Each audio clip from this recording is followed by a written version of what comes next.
Hello and good afternoon. Jason Phillips from Auto Appraise, autoappraise.com. 800-301-3886 is our number. Get a hold of us if you need a pre-purchase inspection done on an old car, or you're tangling with your insurance company and trying to get more money out of a car you wrecked and you don't think you're getting paid enough, that kind of stuff. It's what we do. Insurance appraisals, loan appraisals, bankruptcy work, divorce, probate, etc. Got it? Anyway, today I'm conducting an inspection. I've got about 300 plus photos on this old T-Bird. I'm going to call this a really interesting car because it's represented to just be a survivor, but I think after doing a really thorough inspection for 3 hours, I've come to the conclusion that the 41-ish thousand miles on the car are original. A, and B, I think the car was in a garage its whole entire life. So the more I inspected it, the more I liked it. It has its flaws. We're going to go through them for the purchaser. He is the person that ordered this service, paid for this video, the photos, and all the work that just got done. He's the only person that's going to see this video, by the way. So if you're that guy and you're playing it right now, don't worry, I'm talking to the world, but you're only getting the video. Once you buy the car or pass on the car, then the video can become public. Other people can see it to see what we do and determine if that's a service that they need. I'm doing this here in Michigan today. I'm down in Detroit, and it's a lovely day in September. All right, let's get to it since I got the car up in the air. 41,791 are the miles showing. It's a color change car, by the way. Power steering, power brakes, AM radio with an aftermarket realistic 8-track player put in the 80s. Likely when the car was repainted in a single stage, kind of a dove gray with that really, really light hint of green, and not an original color. Showing some other, I didn't run the trim tag colors, but showing some other original colors that could possibly be a really light yellow and or a light green from the factory. Before this blows away, there's the transmission fluid, there's the oil. Oil could stand to be changed, tranny fluid's down. The tranny fluid is very clean and proper. Oil's down about a half a quart. Grunting my way to the ground. I left the camera paused to spare you those noises. Front frame rail extensions, unitized by the way, are in really nice shape. They both look like that on both sides. That front frame support coming across there does not look like it's been hit or smacked. Somebody took it apart and repainted it red, painted the shield red. They added a sway bar. These shocks have been replaced. The ball joints, let me see if I can see them. I might have to go get my flashlight. Anyway, they're in good shape. And some of the front frame support has been repainted in black. This oil pan is nice and cleaned up and been painted. Maybe because the engine was out, but from the top it does not appear that way. But maybe the oil pan was off at some point. You can kind of see a difference in color of blue between the pan and the block. And don't see any overspray of paint. Real quick look at those wheel splashes, because that's a suspect area in the 59 and 60 birds. First year they went to 58, 9, and 60. First year for unitized frame rails and floor. And so structurally speaking, that looks really good. I've seen some rotted out and in a whole lot worse shape. So the suspension looks decent. Any work that was done was probably done quite a while ago, maybe when the car was painted. Not to jump out of order, but when I'm down on the ground, here's a good look at the chrome. The front bumper is really, really decent, and the extensions have a little bit more wear and or fading, a little scuff right there. But that's really presentable. Original aluminum grille, looks like it's really nice. A little bit of rust showing on the bolt heads. The rear bumper is not this nice, by the way, but the front looks nice.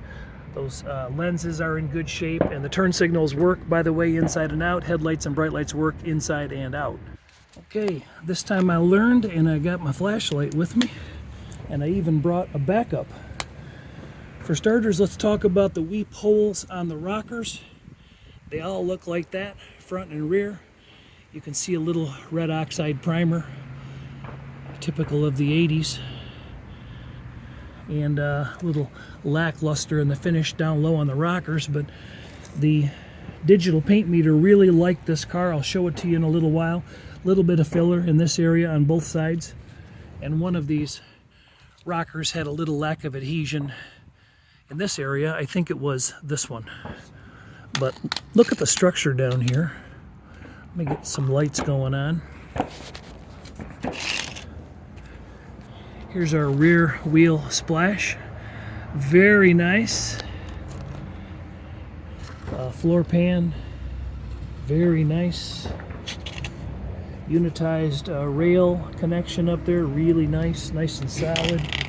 No evidence of any heavy decay. And this is the look all the way down. Let me get this flashlight in here.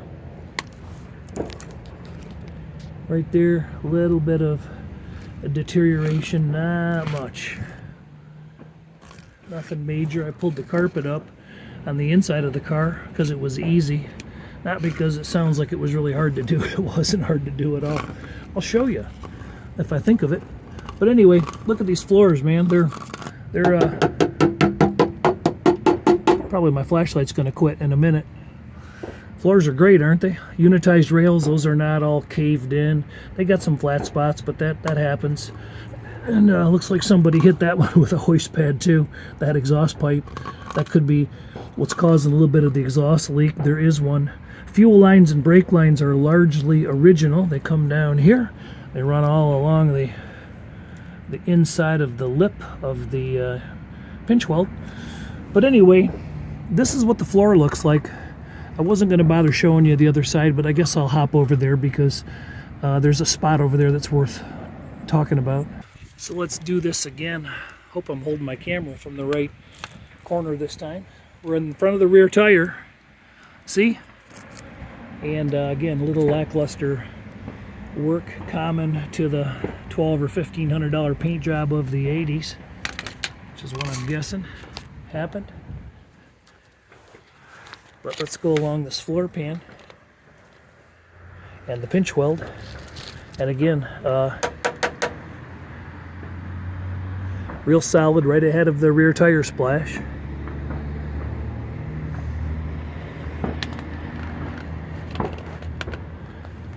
Inner rocker's looking nice. This is just oxidation. That's not going to hurt anything. It'll clean up nice. But we come down here. Originally I saw this boo-boo, somebody put a sticker over what I thought was a rust hole.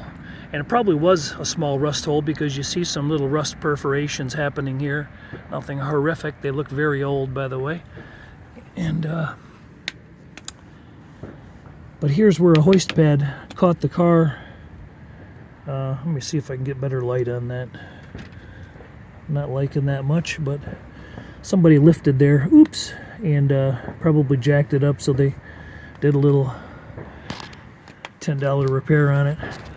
Up here is what I wanted to show you. So here's the original floor pan. You can see the original ribbing present there to keep it from oil canning. Here's the original rail. Look at that, it's nice and pretty. No big issues. And then here's where the firewall seam comes down and ties into the floor pan seam. See it? And that is still really nice and wholesome. And right there, somebody put a little bit of bubble gum or green sealant into a tiny little rust hole, or maybe even a puncture from a hoist pad. You can see a little green goo oozing, but it's not bad. Nothing to complain about considering that it's, you know, a condition 3/4 car, and maybe more like a 3 because the trunk and the underneath of the car is really so solid. Okay, all right, while I'm down here, quick to point out a few little paint chafes here, a couple chips there. I'll be able to get those while I'm standing up, and you saw this already. These tires are in really good shape. They are Coker American Classic all-season steel-belted radials. I would say they have 80 or 90% of their tread remaining. I don't see dry cracks in them. I do see date codes from 2014, so they're older. All the wheels look just like this one, so we'll save time and just show this one. I'm not sure about these hubcaps. Feel free to comment down below if those are 1960 Ford hubcaps, but something tells me they're not. Not positive though. Leave off under the back of the car, and actually this is really impressive for a survivor. Frame rails look great coming back here. No evidence of damage. Straight as an arrow. Nobody's hooked on and pulled anything. Dual exhaust is fitted up there nicely. Bottoms of the splash pan here. Let me see if I can get better light up there. Look at that. That is really, really nice. Not loaded up full of Bondo and repairs. These lips are nice. Between the skirt and the... both of them look just like that. They look nice. Big old fat Ford rear end there. I don't know what the gear ratio is. Somebody changed the shocks front and rear. If that exhaust was done, it was done a long time ago. Bleeders look pretty clean on the tops of the backing plates, so we're going to say those were taken care of. These look like original leaf springs, don't they? Just a little bit of dry aging, cracking in the rubbers. They're not hanging out, and that's back when rubber was really rubber. Quick look at the other side again. Same thing. Really nice. All right, so far this 1960 Ford Thunderbird gets a very good report card, satisfactory at the very least, on the underside of the car. So back when this car was just a $1,500, $2,000, used car, $3,000 used car at some point, somebody paid to have it repainted. And they didn't do a horrible job. It's just faded because it's single stage, and so you can see some checking up here with crow's feet and whatnot, which would kind of remind you maybe of acrylic lacquer checking. And the hood probably has the most to offer in the terms of general wear to the paint. Just small chips here and there. Up close, that's what the car kind of looks like. Not horrible, but we get back here to 10, 12 feet, 15 feet. I'm probably 15 feet now. Anyway, it's got a nice appearance. It's got a generally straight appearance down the side, not super wavy or anything like that. All original glass, all the windows roll up and down, the vents open and close as they should. Little delamination in the edge. Let me just get back a little bit there, like there. And a little bit of cracking in these vent seals. All these sweeps and whatnot. These are all original. Windows go up and down good. Patina and some typical age showing in the door handles. Probably the most worn piece on the car. Fender skirts fit nice. Nobody pulled the skirts off to protect the rubber seals from overspray, but if you were ambitious, you could pull them off and clean them. 40-year-old paint, I heard it cleans up really easy. That is not true. Okay, get the general idea, just some general chafing and wear. Now this rear bumper, that thing's not as pretty as the front bumper, is it? It is not. So maybe this thing's in order, and if you were going to buy it, you might throw a rear bumper on there. The lenses, they're all in nice shape front and rear. They've survived well. Just this aluminum trim and the tail panel could stand to be cleaned up a little bit. Some of that's not going to clean up, but some of it is. So there's a good general idea of what the trim looks like. It's just good looking survivor trim. This rear window louver setup, it is really cool. There's one leaf or louver missing, and it's in the trunk. I saw it. I'll show it to you. But anyway, that's cool. I really like that. I'm going to go ahead and get it down off the jack so I can open the doors safely and open up the hood, open up the trunk, show you the rest. We'll take it for a drive. Also, if you're a fan of long and boring, check out some of my other 800 classic car test drive videos. been doing this on YouTube for a long time, providing inspection service, and give you an idea of what I do. Some of the shorter videos are for other purposes, showing specific things, but if you see videos that are 25 to 30-ish minutes long, those are pre-purchase inspection videos. So this is all self-explanatory, except these skin lips I want you to see. They look fantastic. The doors look that way, the deck lid looks that way, and the hood looks that way. Just an original Survivor trunk, original mat. I was able to carefully pull up this insulator pad. I don't know if I'm going to do it. Yeah, I'm going to go ahead and do it. There's our original color, that really light mint green. I kind of like that color. And there's some other colors showing under the hood, but probably that's our original color. You can kind of see it better down in here. So the repaint color is not quite the same. It's more gray with just a hue of green in it, but not that kind of green, is it? So everything is really solid back here. Spare jack, tool, tie down. Here's the other louver that goes in the window, and then here's a car cover. So this needs a lot of cleanup work, but it could happen. Let's grab a couple tapes. The AM radio comes on but does not make any noise. Well, we'll see if the 8-track works. That flipper thing is missing. The key works in the trunk. Actually, the keys go into the door and insert and turn.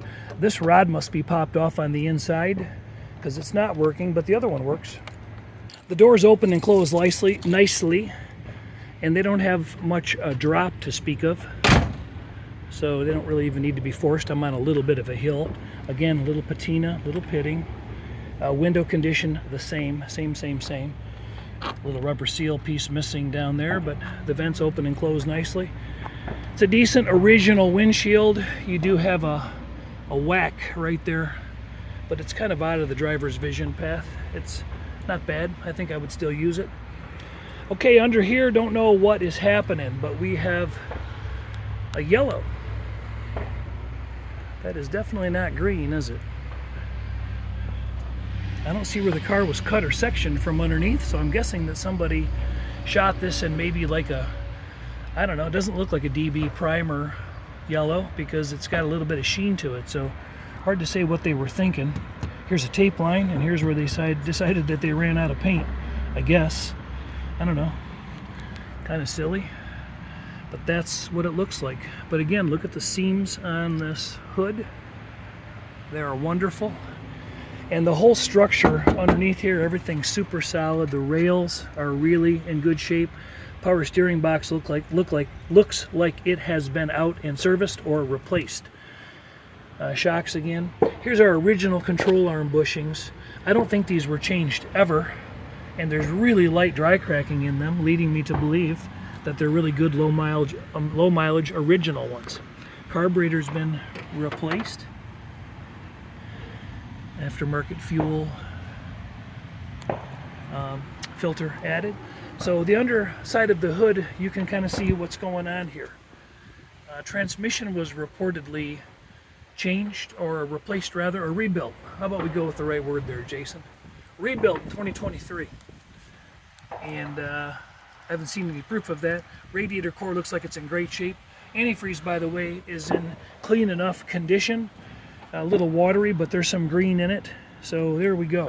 There's an exhaust leak under the hood and or right aft of the firewall. Can't quite hear where it's coming from. Also, this latch was latched properly when I got here. I pulled the hood release, and I have not been able to get it to hold the hood down on this corner. That corner's holding fine. Okay. Again, door corners are super solid. Those rubber seals all have overspray on them and a little tear there. So definitely original. Some yellowing on the edge of the door panel. And that beautiful contact paper, late 70s era repair done on the door, the armrest very nicely, huh? Gotta love that. Again, here's some of that original light green. So the application wasn't It wasn't well sanded in the jams, but again, this is probably 35, 40 years old on the paint, so it stuck pretty good, didn't it? Still sticking in a lot of areas. There's what our seals look like. But I am really impressed with this interior, and after a few minutes I'm going to tell you why I think it's original. For starters, there's not a ton of play in that seat. You know, that's a reasonable amount of play.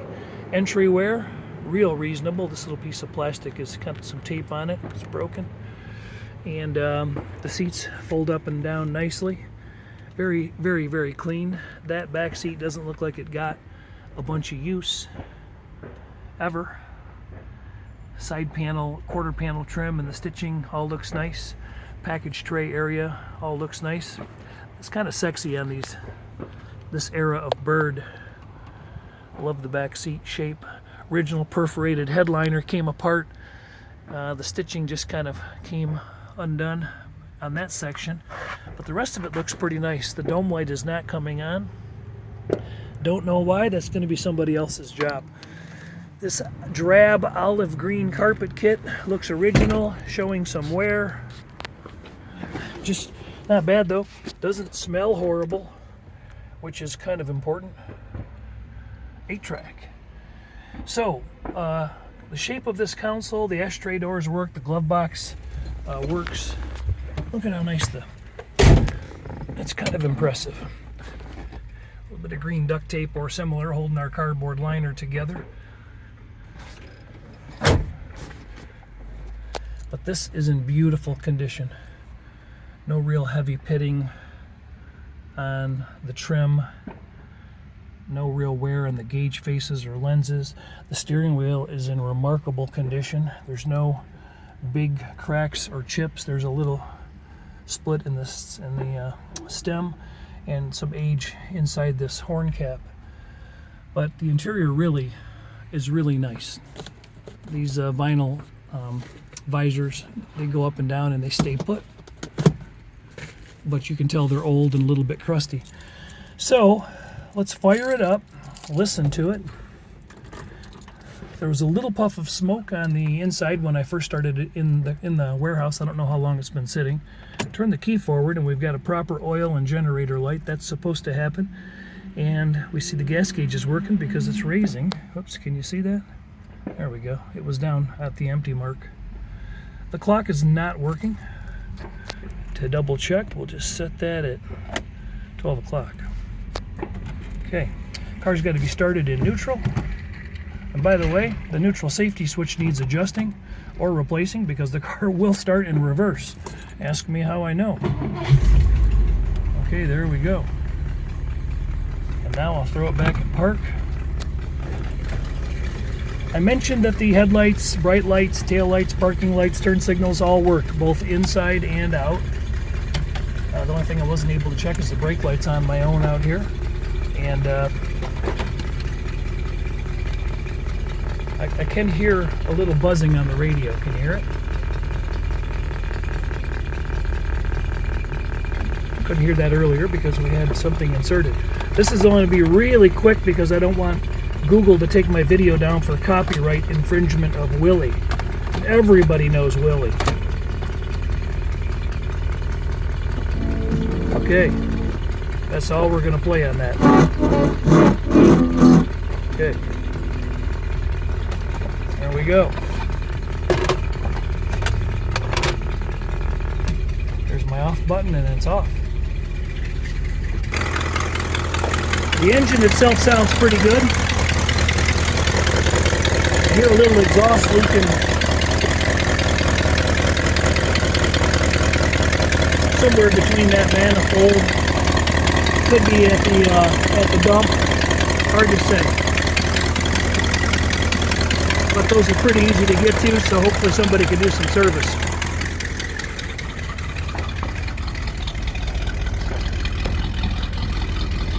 Could have been a little rich burn when I first started it up. I see a little condensation coming out of the tailpipes.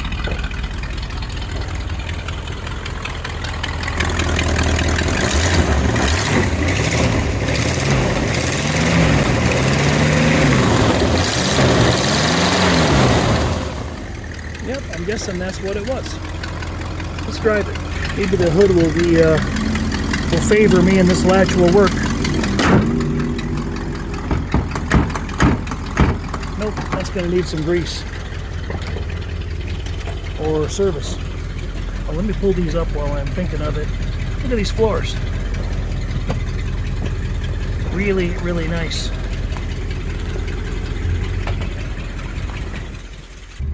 Alright, so the seats move forward and backward as they should. Like I said, all the lights are working except the dome light right now, and I haven't had the opportunity to check out the reverse or brake lights. I'll probably do that off film because this video is already 25 minutes long and I gotta drive it still. Let me pause till I get out on the road. These cars are basically supposed to stay in the lot at this consignment store, and I'm on a small side service drive here, so I check the brakes to make sure they're good. Speedometer is working. Odometer is turning. Hands off the wheel. Stepping on the brakes, they feel good. Steering assist is working nicely. Little choking out when I step on the gas pedal.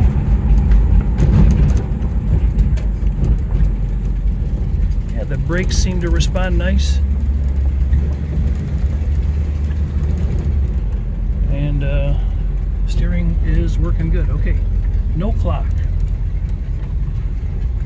I think I've trapped myself here.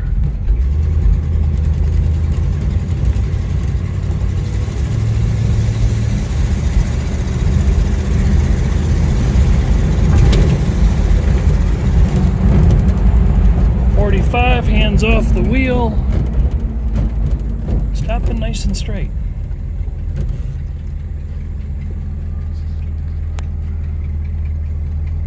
There we go. Vacuum wipers.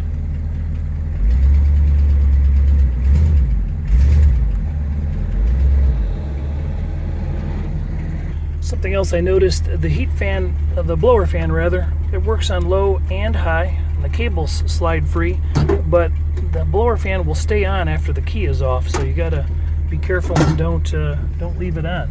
You'll end up with a dead battery. Horn works.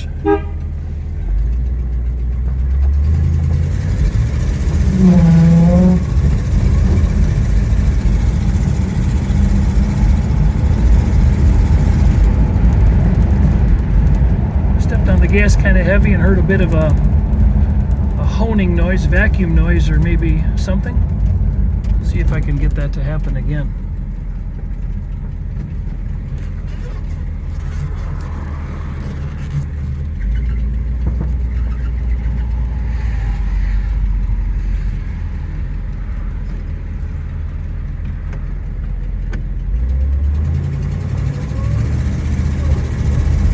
There's first to second.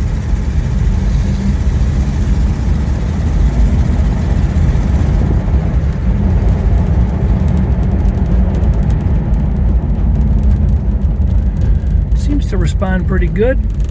I would say the carburetor, it looks shiny and new, but it might be older. We know this ethanol gas eats a hole in everything, and possible could need an accelerator pump or a choke adjustment, but actually, now that the car is warming up, I got better acceleration that time without that stumbling.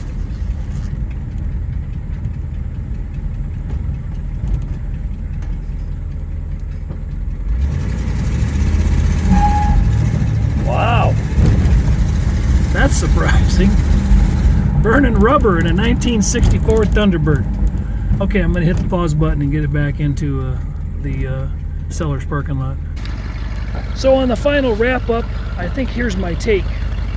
We have a really, really solid example of an original Survivor car that was garage kept with very low mileage. I do believe that mileage to be accurate, if not very, very close to accurate. Structurally speaking, it's a really sound, solid body with minimal previous rust or repairs. The trunk is super super solid.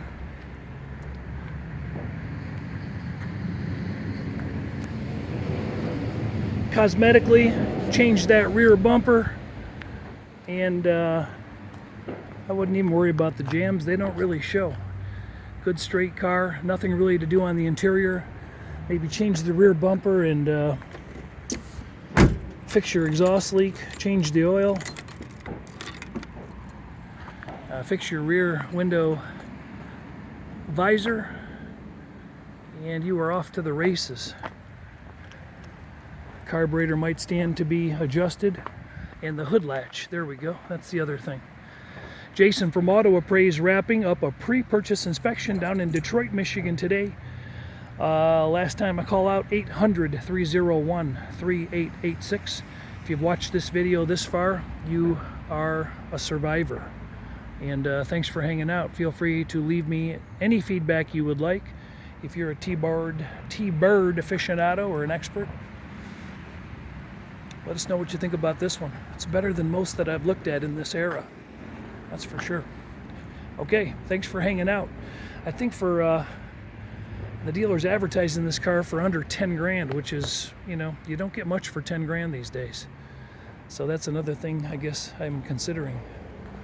Not sure what the value should be, but it seems like a substantial car anyway. Good one in the running. Okay, thanks a lot.